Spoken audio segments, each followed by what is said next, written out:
এই বিষয়টি এখনো মানে আপনার সিদ্ধান্ত কোনো হয়ে গেছে তার একটা সিদ্ধান্ত গ্রহণ প্রক্রিয়ার মধ্যে চলছে। একটা হচ্ছে যে প্রবাসীদের ভোটাধিকার প্রয়োগ, এটা হচ্ছে একটা মানে প্রাইম কনসার্ন। প্রবাসীদের প্রপার মূল্যায়ন, এটাও একটা বিষয় আছে, পলিটিক্যালি মূল্যায়ন।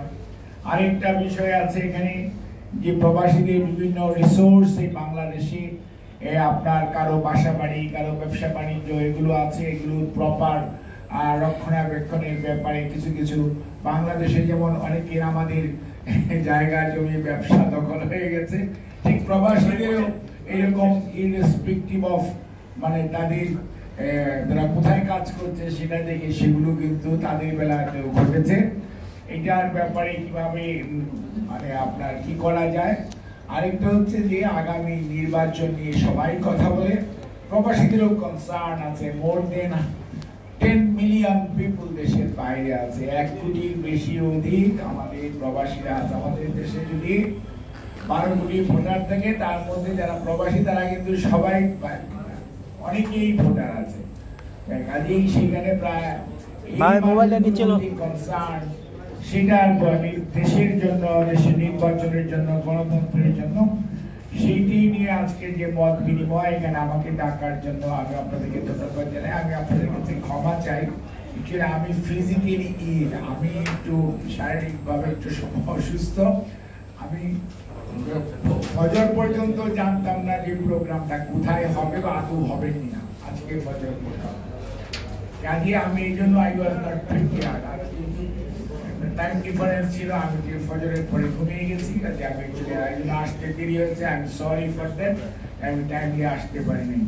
আবার এটা আমার অপারগতার জন্য আমি ক্ষমা প্রার্থী আপনাদের কাছে। আসেন আমরা যে বিষয়টি আমাদের মালিক ভাই প্রস্তাব দিয়েছেন, অনেক বক্তা বক্তব্য দিয়েছেন। প্রথমে আমি যেটি বলতে চাই, আমরা অত্যন্ত কৃতজ্ঞতার সঙ্গে যারা বাংলাদেশে আছি গণতন্ত্রের জন্য দীর্ঘ 17 বছর যাবৎ বিএনপির ভারপ্রাপ্ত চেয়ারম্যান জনাব তারেক রহমানের নেতৃত্বে গণতন্ত্র পুনরুদ্ধারের যে লড়াই আমরা শুরু করেছিলাম বিগত 17 বছর, যেটি গত জুলাই এবং আগস্টে ছাত্র জনতার গণ অভ্যুত্থানের মাধ্যমে, স্বৈরাচারের পলায়নের মাধ্যমে একটা অধ্যায় এখানে কেবল আমাদের বাস্তবায়িত হয়েছে। বাট গণতন্ত্র পুনরুদ্ধারের এখনো বিরাট লম্বা কার্যক্রম আমাদের হাতে রয়ে গেছে, যেটা এখন ডক্টর মোহাম্মদ ইউনূস স্যারের নেতৃত্বে অন্তর্বর্তীকালীন সরকার তাদের দায়িত্ব হচ্ছে যত দ্রুততার সঙ্গে জনগণের অধিকার জনগণকে ফেরত দেওয়ার ব্যবস্থা করা, এবং জনগণ নির্ধারণ করবে আগামী দিনে কাদেরকে তারা তাদের সেবা করার দায়িত্ব দিবে, সেই সুযোগ সৃষ্টি করে দেওয়া। কারণ 2008 থেকে 24 পর্যন্ত জনগণ তার অধিকার প্রয়োগ করতে পারে না এবং জনগণের মালিকানা জোর করে কেড়ে নেওয়া হয়েছিল। এই অবস্থায় বিদেশিরা ইউরোপ বলেন, আমেরিকা বলেন, অস্ট্রেলিয়া বলেন, পৃথিবীর বিভিন্ন প্রান্তে, বিশেষ করে মিডল ইস্টে বলেন, সর্বত্র ছড়িয়ে থাকা প্রবাসী ভাই বোনেরা যেভাবে গণতন্ত্রের পক্ষে কথা বলেছেন এবং নিজেরা নিজেদের অর্থ সম্পদ সময় দিয়ে এবং লেখনীর মাধ্যমে ভার্চুয়ালি বিশেষ করে ওনারা যে জনমত তৈরিতে ভূমিকা রেখেছেন, সেজন্য আমরা ওনাদেরকে ধন্যবাদ জানাই, কৃতজ্ঞতা জানাই। এবং এটা করতে যে মানে আপনার নির্মমতার শিকার হয়ে বেশ কয়েকজন প্রবাসী ঢাকা এয়ারপোর্ট সহ বিভিন্ন জায়গায় শাহাদত বরণ করেছে। কাজেই তাদের আত্মার মাগফিরাত কামনা করি। আর এই আন্দোলন সংগ্রামে গত 17 বছরে গণতন্ত্র পুনরুদ্ধারের লড়াইয়ে বিভিন্ন পর্যায়ে আমাদের অনেক নেতা কর্মী গুম হয়েছে, সাধারণ মানুষ গুম হয়েছে, শহীদ হয়েছে। ছাত্র জনতা সেই আবু সাইদ বলেন, মুগ্ধ বলেন, এনাদের সবার আত্মত্যাগের মাধ্যমেই কিন্তু আজকে এই অবস্থা আমরা নির্বিঘ্নে কথা বলতে পারছি। কাজে এই যে পরিবেশ সৃষ্টি হয়েছে, অনেক চোখ হারিয়েছে, হাত হারিয়েছে, পা হারিয়েছে, অন্ধত্ব বরণ করেছে, পঙ্গু অবস্থায় জীবন যাপন করেছে, তাদের সবার প্রতি আমরা সশ্রদ্ধ সালাম জানাই, কৃতজ্ঞতা জানাই এবং তাদের পুনর্বাসনের জন্য আমরা যারা জীবিত আছি আমাদের দায়িত্ব রয়েছে তাদের পাশে দাঁড়ানো, সেটি আমাদের অবশ্যই স্বীকার করতে হবে। আর সেই সাথে আমরা আমাদের দলের, বাংলাদেশ জাতীয়তাবাদী দলের প্রতিষ্ঠাতা শহীদ রাষ্ট্রপতি জিয়াউর রহমান, স্বাধীনতার ঘোষক, ওনার অবদানকে আজকে স্বীকার করতে হবে। স্বাধীনতার ঘোষণা দিয়ে বসে থাকেননি, লড়াই করেছেন, যুদ্ধ করেছেন, কিন্তু দেশ পুনর্গঠনে যখন এসছেন, আজকের যে রেমিটেন্স, আজকে যে কথা বলেন আমরা বিদেশে আছি, বিদেশে কাজ করার সুবিধা, এখানে যারা অনেকদিন পূর্ব থেকে অর্থাৎ দীর্ঘদিন যাবৎ বিদেশে আছেন তারা সবাই জানেন এই সুযোগ সৃষ্টির পিছনে সবচেয়ে বড় অবদান শহীদ রাষ্ট্রপতি জিয়াউর রহমানের। কাজেই ওনার প্রতি আমরা কৃতজ্ঞতা জানাই এবং দেশ কৃতজ্ঞতা জানানো উচিত। আজকে রেমিটেন্স নিয়ে যে গর্ব করেন, প্রত্যেক মাসে $2 বিলিয়ন আপনার রেমিটেন্স আসছে, আলহামদুলিল্লাহ। It was started by late President Ziaur Rahman during that regime. এবং আজকে যে আরএমজি অর্থাৎ আপনার যে গার্মেন্টস, দি বিগেস্ট মানে আপনার এক্সপোর্ট যেখানে হচ্ছে, সেইটার উদ্যোক্তাও লেট প্রেসিডেন্ট জিয়াউর রহমান। কাজে আমরা এই জাতি তাকে শ্রদ্ধা করে খালি শুধু স্বাধীনতার জন্য না, দেশের অর্থনৈতিক পুনর্গঠন এবং মুক্তির জন্য ওনাকে আমাদের শ্রদ্ধা করতে হবে, মনে রাখতে হবে এবং দেশের শৃঙ্খলা ফেরত আনার জন্য যে লোকটি সবচেয়ে বেশি অবদান রেখেছেন, জীবন দিয়ে শহীদ হয়েছেন, কিন্তু দেশ পুনর্গঠনের সিদ্ধান্ত নিতে পিছপা হননি, তিনি হচ্ছেন প্রেসিডেন্ট জিয়াউর রহমান। তারই ধারাবাহিকতা দেশের নেত্রী বেগম খালেদা জিয়া যখন দেশের বিরোধী দলীয় এবং করেছেন সবসময় প্রবাসীদের মঙ্গলের জন্য। আজকে যত সুযোগ সুবিধা সৃষ্টি এবং প্রবাসীদের সেই আপনার রাজুকের প্লট বলেন আর বিভিন্ন সুযোগ সুবিধা বলেন, এগুলো দেওয়ার ব্যাপারেও কিন্তু বাংলাদেশ জাতীয়তাবাদী দল যখনই ক্ষমতায় ছিল তখনই চেষ্টা করেছে। এবং আজকে আপনাদের স্বীকার করতেই হবে, বিএনপি যখন ক্ষমতায় ছিল তখন আপনাদের বাড়ি ঘর দখল বা এরকম ব্যাংক বিমা দখল হয়ে গেছে বা ডাইরেক্টরশিপ চলে গেছে, এরকম একটি ঘটনাও আপনারা উল্লেখ করতে পারবেন না।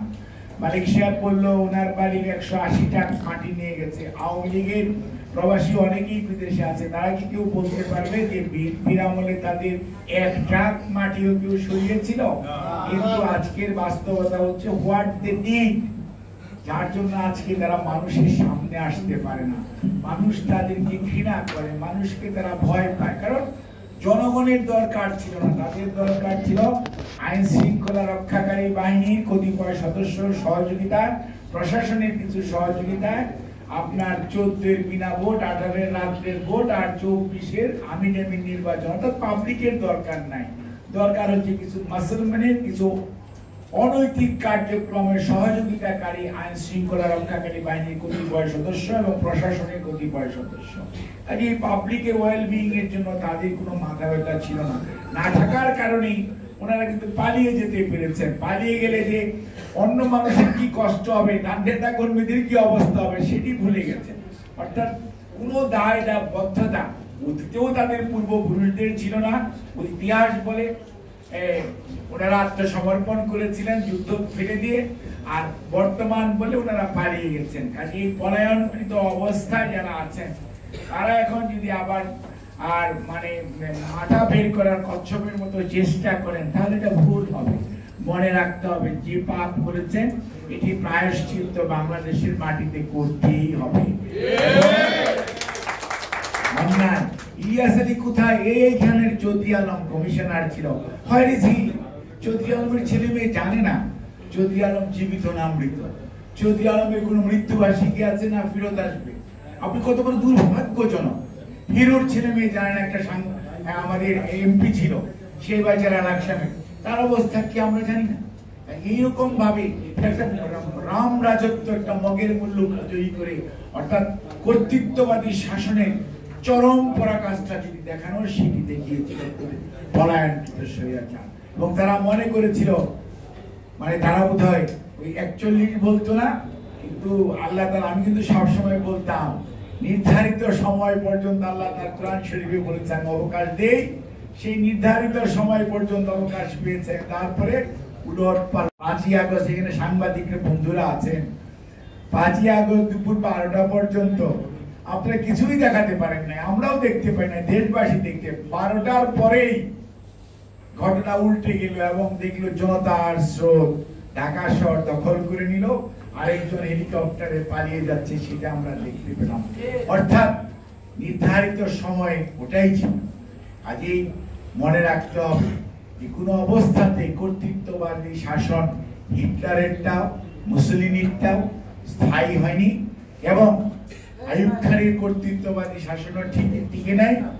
এখানেও যে অবস্থা বা আমাদের দেশেও যারা স্বৈরাচারী ছিল তারাও প্রলম্বিত করতে পারে নাই, চেষ্টা করেছে ইনারা হয়তো একটু বেশি দিন এবং রক্তক্ষয়ের মাধ্যমে অর্থাৎ রক্তের বিনিময়ে যে অর্জন আগামীর বাংলাদেশ পুনর্গঠন সেটি কিন্তু সত্যিকার অর্থে আমাদের যে গণ ঐক্য তৈরি হয়েছিল 5ই আগস্ট সেটিকে আমাদের ধরে রাখবে। কোনো অবস্থাতেই পতিত স্বৈরাচারের উস্কানি অথবা প্রলোভন অথবা পার্শ্ববর্তী কোনো দেশের কোনো ধরনের চাপ এগুলোর সাথে কোনো কম্প্রোমাইজ করা যাবে না। সবার আগে বাংলাদেশ, আমাদের নেতা জনাব তারেক রহমান যেরকম বলেছেন সেটি মনে রাখতে হবে যে দেশটি আগে। আমাদের নেতা বলেছিলেন ব্যক্তির চেয়ে দল বড়, দলের চেয়ে দেশ বড়। শহীদ জিয়ার ঘোষণা, ওনার ছেলে বলেছেন সবার আগে বাংলাদেশ। আজকে মনে রাখতে হবে আমাদেরকে আজকে ঐক্যবদ্ধ থাকতে হবে এবং ঐক্যবদ্ধ থেকেই নির্বাচন নিয়ে যে ধরনের প্রলম্বিত করার চেষ্টা করা হচ্ছে আমি মনে করি যতটুকু সময় গিয়েছি আর যৌক্তিক সময় ডিসেম্বর আর জুন এই তো গ্যাপ, ঠিক আছে, এটা নিয়ে আলোচনা করে একটা ফয়সলা করেন, এটা নিয়ে আলোচনা করে ফয়সলা করেন। এখানে তো দল বলেন এই ডিসেম্বরে নির্বাচন, আরে বাবা আপনারা এটা রোড ম্যাপ তো দেন, অমুক তারিখে এটা হবে, অমুক তারিখে এটা হবে বলতে তো সমস্যা নাই। You need to say something. জনগণ কতদিন অপেক্ষা করবে? আমরা তো চাপাতি রাত্রিবেলায় সন্ধ্যার পরে বিশৃঙ্খলা দেখতে চাই না। আমরা তো দেখতে চাই না যে কোনো অবস্থাতেই যাদের বিভিন্ন জায়গায় বসার কথা না তারা বসে করবে। জনগণ যাদেরকে মনে করবে দেশ পরিচালনার দায়িত্ব দিবে তারাই দেশ পরিচালনা করবে। তাদের যে ওনারশিপ থাকবে, তাদের পিছনে যে ব্যাক সাপোর্ট থাকবে সেটি তো অন্তর্বর্তীকালীন সরকারের পক্ষে অর্জন করা সম্ভব নয়। ইয়েস, জনসমর্থন আমাদের সবারই মিলিত প্রচেষ্টার ফসল আজকে অন্তর্বর্তীকালীন সরকার, কিন্তু নির্ধারিত সময় বেশি যদি প্রলম্বিত করে ফেলেন তাহলে গ্রাজুয়ালি কিন্তু আপনাদের এই কার্যক্রম এখনই দেখেন, গতকালকে বা পরশু তার আগের দিনের যদি আপনি পত্র পত্রিকায় দেখেন, আপনারাই যারা ক্ষমতায় আছেন বা ক্ষমতার ছিলেন এখন একটু বাইরে এসছেন, তাদের বিভিন্ন বক্তব্য কোনো মানুষের সম্পদ রক্ষা করা যে সরকার ক্ষমতায় থাকবে তাদের দায়িত্ব।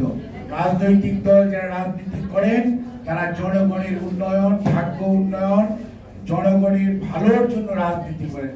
আজ এই সকল রাজনৈতিক দলেরও দায়িত্ব দেশে তার সাধারণ মানুষ, তার ভোটার, তার এলাকার মানুষ, প্রত্যেকটা মানুষের প্রবাসী না বাংলাদেশী এটি বিবেচ্য বিষয় নয়। তাদের সম্পদ আইনানুগভাবে রক্ষা করার জন্য প্রথম দায়িত্ব হচ্ছে বর্তমান যে সরকারি ক্ষমতায় থাকবে তাদের, আর দ্বিতীয় দায়িত্ব হচ্ছে পাড়া প্রতিবেশী পার্শ্ববর্তী মানুষ এবং আমরা যারা রাজনীতি করি আমরা অবশ্যই যে কোনো অন্যায় অবিচার এর বিপক্ষে এবং ন্যায়ের পক্ষে কথা বলার দায়িত্ব অবশ্যই আমরা রাজনীতি করলে সকল রাজনীতিবিদের এবং আমি মনে করি বাংলাদেশ জাতীয়তাবাদী দলের এবং আমার নিজের।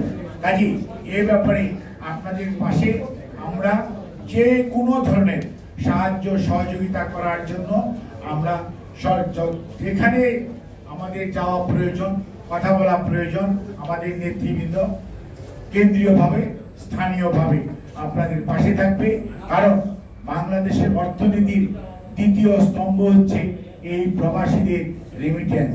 কাজেই অর্থনৈতিক গতিধারাকে যদি সচল রাখতে হয়, আমাদের যদি রিজার্ভকে ধরে রাখতে হয়, বাংলাদেশকে যদি সামনের দিকে এগিয়ে নিয়ে যেতে হয়, তাহলে যে আপনাদের অবদান এটার যথার্থ মূল্যায়ন এবং আপনাদের রেমিটেন্সে যথার্থ ব্যবহার সুনিশ্চিত করা যেই সরকার দায়িত্বপ্রাপ্ত হবে, যে রাজনৈতিক দল রাজনীতি করবে তাদের রাজনীতির মধ্যে এটি অবশ্যই থাকতে হবে।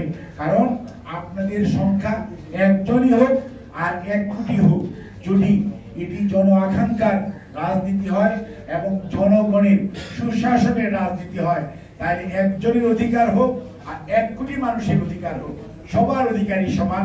প্রত্যেক অধিকারের প্রতি আমাদের সম্মান প্রদর্শন করতে হবে। কোনো অবস্থাতেই আপনাদের এই সম্পদের হানি হোক অথবা যারা অধিকার করেছেন সেটি কিভাবে আপনারা ফেরত পেতে পারেন সেটার জন্য প্রয়োজনীয় ব্যবস্থা গ্রহণের জন্য বাংলাদেশ জাতীয়তাবাদী দল সব সময় প্রবাসীদের পক্ষে, ন্যায়ের পক্ষে, জনগণের উন্নয়ন এবং ভালোর পক্ষে থাকবে।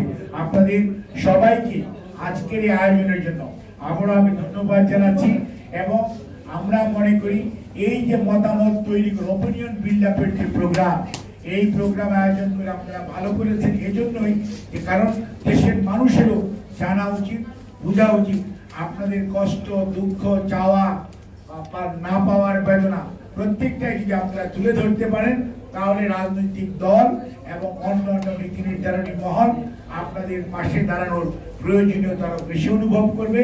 আপনার দাবি বলবো না, যে অধিকারের কথা আপনারা এখানে তুলে ধরেছেন সেগুলো যথাযথভাবে আদায় করার ব্যাপারে আপনারাও যেমন সোচ্চার, আমরাও বাংলাদেশ জাতীয়তাবাদী দল আপনাদের পাশে থেকে আপনাদেরকে সহযোগিতা করবো ইনশাআল্লাহ।